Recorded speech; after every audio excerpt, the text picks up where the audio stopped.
नमस्कार मित्रांनो, स्वागत आहे सर्वांचं आपल्या या यूट्यूब चॅनलवर. मित्रांनो, तुम्ही CTET 2026 याची जर तयारी करत असाल, तर आजचा सेशन आपल्यासाठी अतिशय महत्त्वाचा आहे. मित्रांनो, या सेशनमध्ये आपण चाइल्ड डेव्हलपमेंट अँड पेडॉलॉजी म्हणजेच बालविकास व शिक्षणशास्त्र या विषयावरील 30 प्रश्न पाहणार आहोत. मित्रांनो, आजचा हा जो पेपर आहे, हा डिसेंबर 2024 या वर्षी विचारलेले आपल्याला बालविकास म्हणजे CDP यावरचे प्रश्न पाहायचे आहे. मित्रांनो, आजचा हा सेशन आपण पेपर 1 ची तयारी करत असाल किंवा पेपर 2 ची तयारी करत असाल, तर दोन्ही पेपरसाठी महत्त्वाचा आहे. व्हिडिओ शेवटपर्यंत बघा. आपल्याला या ठिकाणी महत्त्वाचेच प्रश्न पाहायला मिळणार आहेत. मित्रांनो, भरपूर वेळा प्रश्न रिपीट होत असतात. त्यासाठी कोणता प्रश्न कधी विचारला जाईल याची आपल्याला गॅरंटी नाही. ठीक आहे. तर मित्रांनो, बघूया प्रश्न आपल्याला परीक्षेला कशा पद्धतीने विचारले होते डिसेंबर 2024 मध्ये. पहिलाच प्रश्न तुम्हाला स्क्रीनवरती दिसतोय मित्रांनो. प्रश्न काय आहे तर बघा, हॉवर्ड गार्डनर ने प्रस्तावित किया कि बुद्धि किस प्रकार की होती है. यासाठी आपल्याला 4 ऑप्शन दिलेला आहे. पर्याय ए आहे, केवल अनुवांशिकता से प्रभावित होती है, वातावरणीय कारकों से नहीं. दूसरा ऑप्शन आहे, प्रमुख रूप से याद करने और रटने के बारे में होती है. तीसरा ऑप्शन आहे, मुख्य रूप से भावनात्मक अधिगम के बारे में होती है.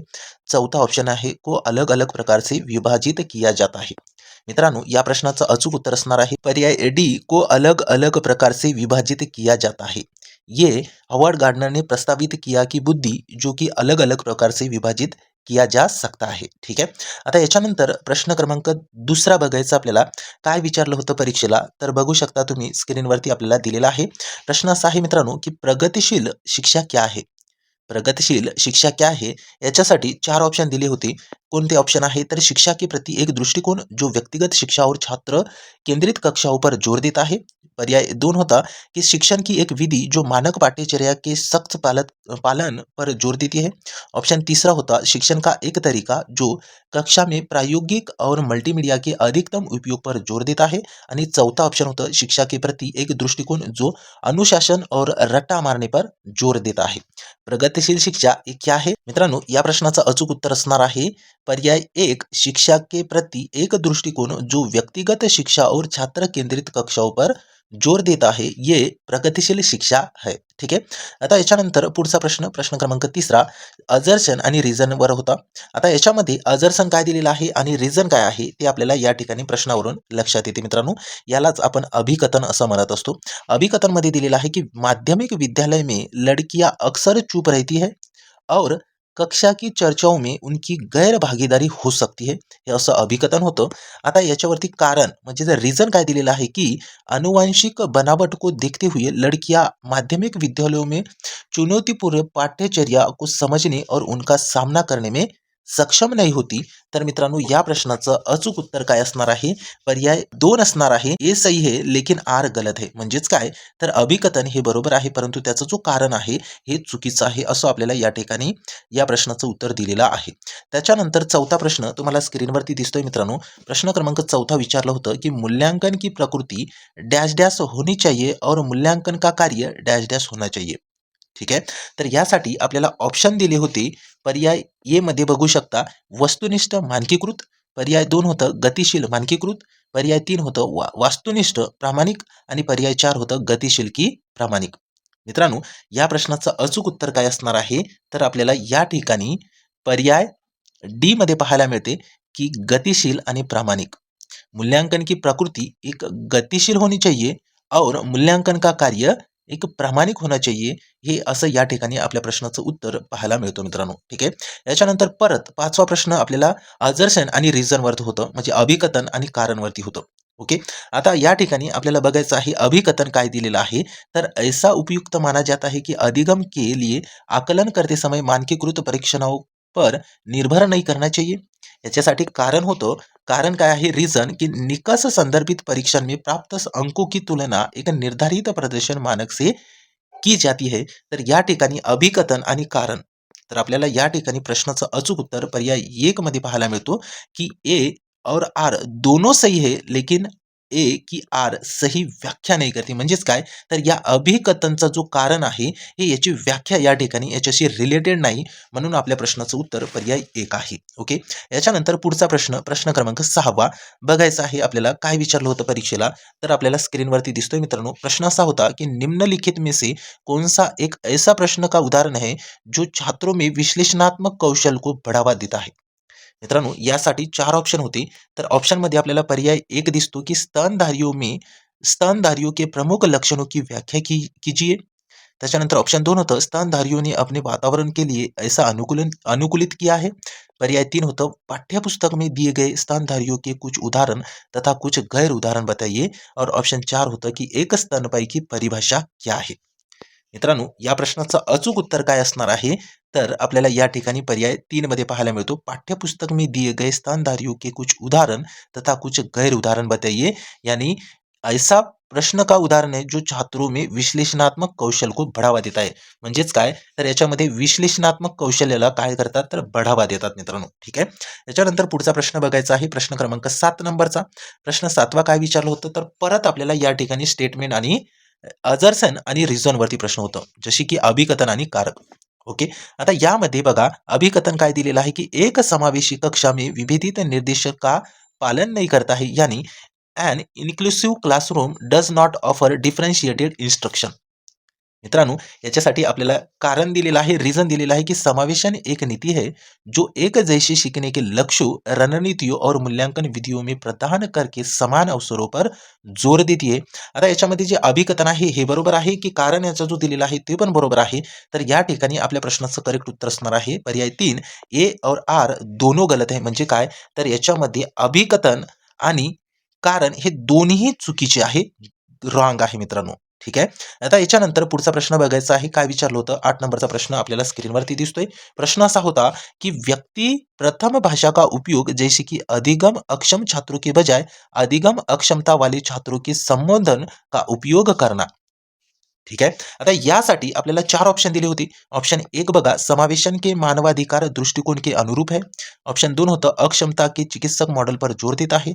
ऑप्शन 3 होतं, अक्षम लोगों की सही पहचान और नामीकरण में बाधक है. आणि ऑप्शन 4 होतं की अक्षमता से जोर हटा देता है और समावेशन की सच्ची भावना में सही नाही है. तर या ठिकाणी आपल्या प्रश्नाचं उत्तर काय असणार आहे, तर मित्रांनो पर्याय 1 मध्ये पाहायला मिळतो की समावेशन के मानवाधिकार दृष्टिकोन के अनुरूप है, अधिगम अक्षम छात्रों के बजाय अधिगम अक्षमता वाले छात्रों के संबोधन का उपयोग करना. ओके. आता याच्यानंतर आपल्याला पुढचा प्रश्न बघायचा आहे, प्रश्न क्रमांक 9. काय विचारलं होतं, तर आपल्याला या ठिकाणी बघू शकता. प्रश्न असा होता मित्रांनो की दृष्टिबाधित बच्चों की जरूरतों को पूरा करने के लिए सहायक तकनीकी उपकरणों के उदाहरण में क्या शामिल है. याच्यासाठी आपल्याला 4 ऑप्शन दिले होते. तर ते ऑप्शन कोणकोणते होते, पर्याय 1 होतं की वैकल्पिक कम्प्युटर इनपुट उपक्रम. पर्याय बी होतं ब्रेल एम्बॉसर आणि और प्रदर्शक. पर्याय सी होतं वाक पहचान सॉफ्टवेअर यानी भाषण से पाठ. ऑप्शन डी होतं सांकेतिक भाषा का प्रयोग. याच्यातून आपल्याला जो करेक्ट आहे पर्याय ऑप्शन तो या ठिकाणी सिलेक्ट करायचा होता. मग मित्रांनो, या ठिकाणी आपल्या प्रश्नाचं अचूक उत्तर होतं पर्याय 4, केवल ए, बी और सी. म्हणजेच काय, तर आपण या ठिकाणी बघू शकता की दृष्टिबाधित बच्चों की जरूरतों को पूरा करने के लिए सहायक तकनीकी उपकरणों के उदाहरण में क्या शामिल है. तर याच्यासाठी आहे वैकल्पिक कम्प्युटर इनपुट उपक्रम, त्याच्यानंतर ब्रेल एम्बॉसर और प्रदर्शक, आणि सी होतं वाक पहचान सॉफ्टवेअर. हे तिन्ही या ठिकाणी या दृष्टिबाधित बच्चों के लिए जरूरतों उपकरणों की उदाहरण में शामिल है. ठीक आहे. आता याच्यानंतर पुढचा प्रश्न बघायचा आपल्याला, प्रश्न क्रमांक 10. काय विचारलं होतं बघा, या ठिकाणी प्रश्न असा होता की स्वलीनता वाले विद्यार्थियों के समावेशन का समर्थन करने के लिए ऐसा उपयुक्त माना जाता है कि डैश डैश. याच्यासाठी 4 ऑप्शन होते. ऑप्शन 1 होता कि कक्षा का वातावरण ऐसा बनाना चाहिए जो विद्यार्थियों के लिए आदि उत्तेजक हो. पर्याय 2 होता कि यादृच्छिक दिनचर्या का प्रयोग करते हुए एक अव्यवस्थित विन्यास की रचना करनी चाहिए. पर्याय 3 होता ठोस शाब्दिक सुसंगत भाषा का प्रयोग करना चाहिए. आणि 4 होते की दृश्य संबंधी मदत और संकेत देने से बचना चाहिए. मित्रांनो, या ठिकाणी आपल्या प्रश्नाचं अचूक उत्तर आपल्याला पर्याय सी मध्ये पाहायला मिळते, ठोस शाब्दिक और सुसंगत भाषा का प्रयोग करना चाहिए, स्वलीनता वाले विद्यार्थियों के समावेशन का समर्थन करने के लिए ऐसा उपयुक्त मानना जाता है कि ठोस शाब्दिक और सुसंगत भाषा का प्रयोग करना चाहिए। याच्यानंतर पुढचा प्रश्न, प्रश्न क्रमांक 11 काय विचारलं होतं बघा, की कक्षा में प्रतिभाशाली और रचनात्मक बच्चों की जरूरतों को पूरा करने के लिए क्या महत्वपूर्ण है?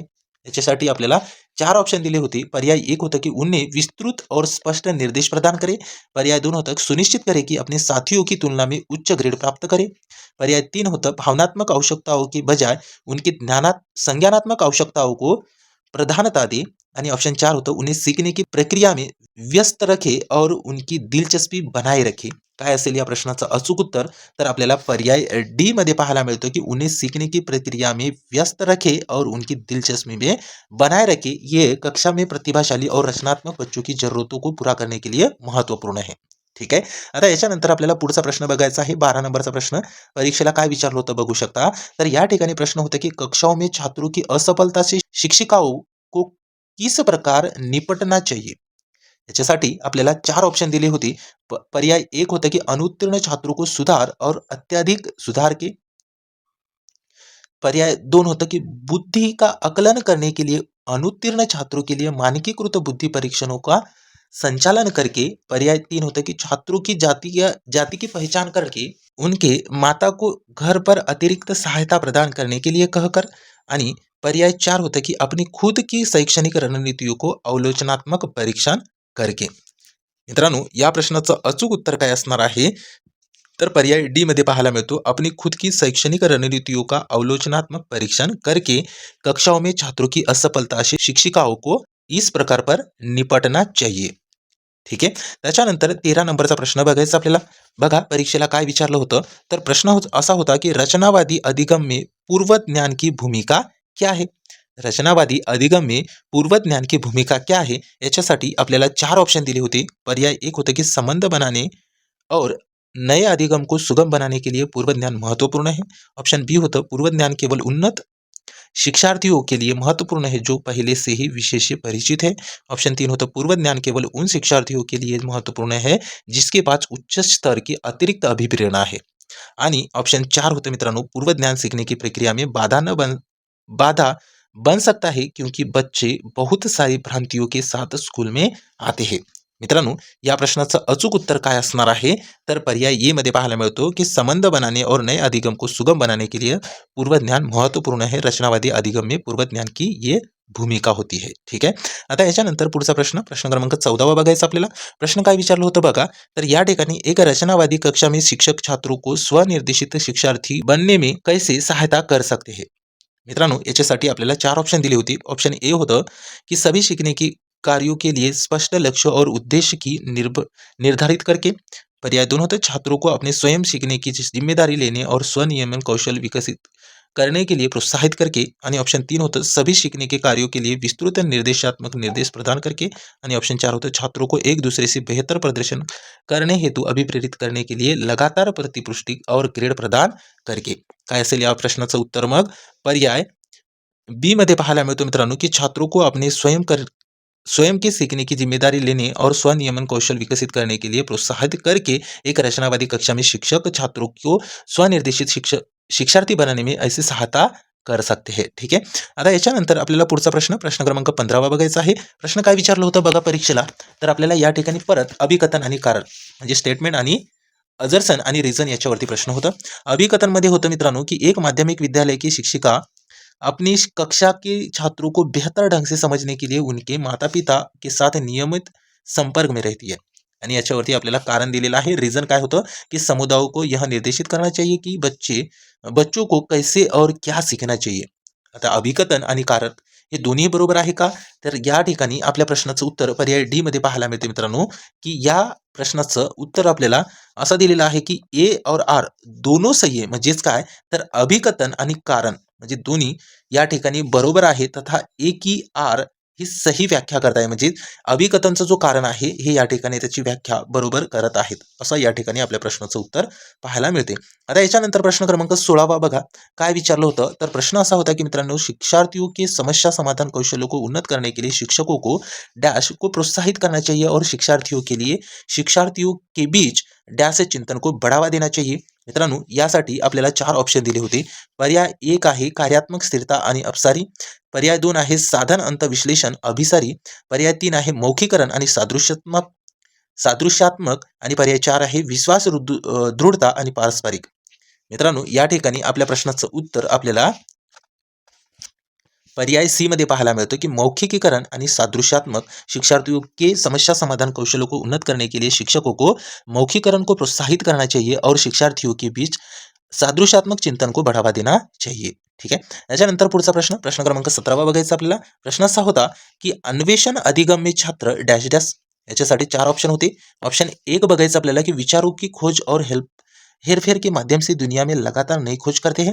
पर्याय 2 होता पूर्वाभ्यास और विस्तारित अभ्यास के माध्यम से अपनी के लिए जानकारी प्राप्त करते हैं. पर्याय 3 होता पूर्वाभ्यास और विस्तारित अभ्यास के माध्यम से दुनिया में नई खोज करते हैं. ऑप्शन 4 होता है कि विचारों की खोज और हेरफेर के माध्यम से स्वयं के लिए जानकारी प्राप्त करते हैं. मित्रांनो या ठिकाणी आपल्या प्रश्नाचं उत्तर आपल्याला पर्याय डी मध्ये पाहायला मिळतो की विचारों की खोज हेरफेर के माध्यम से स्वयं के लिए जानकारी प्राप्त करता है. अन्वेषण अधिगम्य छात्र विचारों की खोज और हेरफेर के माध्यम से स्वयं के लिए जानकारी प्राप्त करता है. ठीक आहे. आता याच्यानंतर पुढचा प्रश्न क्रमांक 18 बघायचो.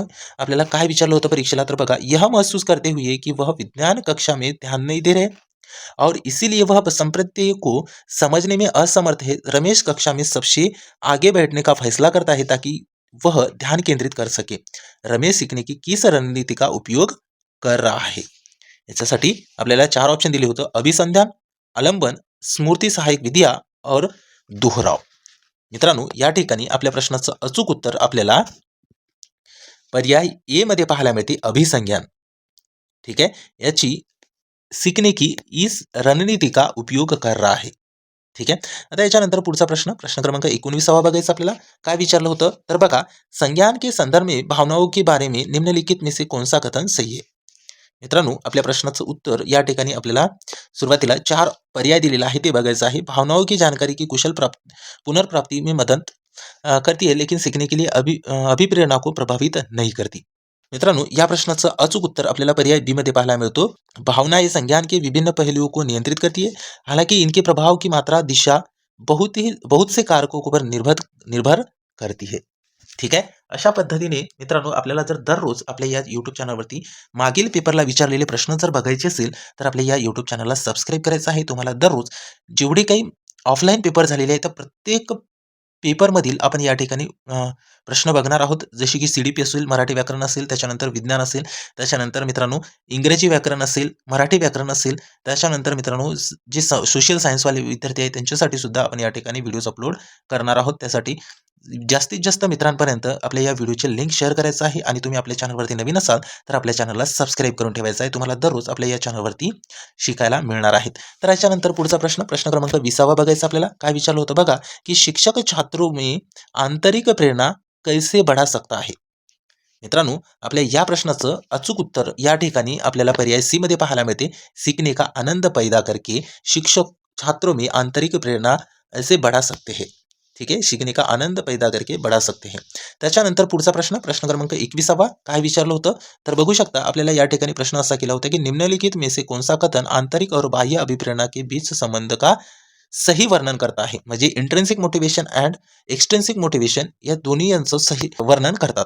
तर या ठिकाणी आपल्या प्रश्नाचं अचूक उत्तर आपल्याला पर्याय डी मध्ये पाहायला मिळते. आंतरिक अभिप्रेरणा और बाह्य अभिप्रेरणा परस्पर अनन्य है, व्यक्तियों को एक ही समय में दोनों से अभिप्रेरित नहीं किया जा सकता है. ठीक आहे. हे आंतरिक अभिप्रेरणा आणि बाह्य प्रेरणाचा यांच्या दोघांचा संबंधाबद्दल आपल्याला या ठिकाणी वर्णन दिलेला आहे. ठीक आहे. याच्यानंतर प्रश्न क्रमांक 22 काय विचारलं होतं बघा, उन बच्चों में अकादमिक प्रदर्शन और बौद्धिक क्षमताओं में धीरे धीरे सुधार आता है जो वंचित परिवेश को छोड़कर समृद्ध परिवेश में प्रवेश करते हैं. उपयुक्त तर्क मुख्य रूप से विकास की निम्नलिखित में से किस बहस की ओर इशारा करता है. मित्रांनो या प्रश्नाचं अचूक उत्तर आपल्याला या ठिकाणी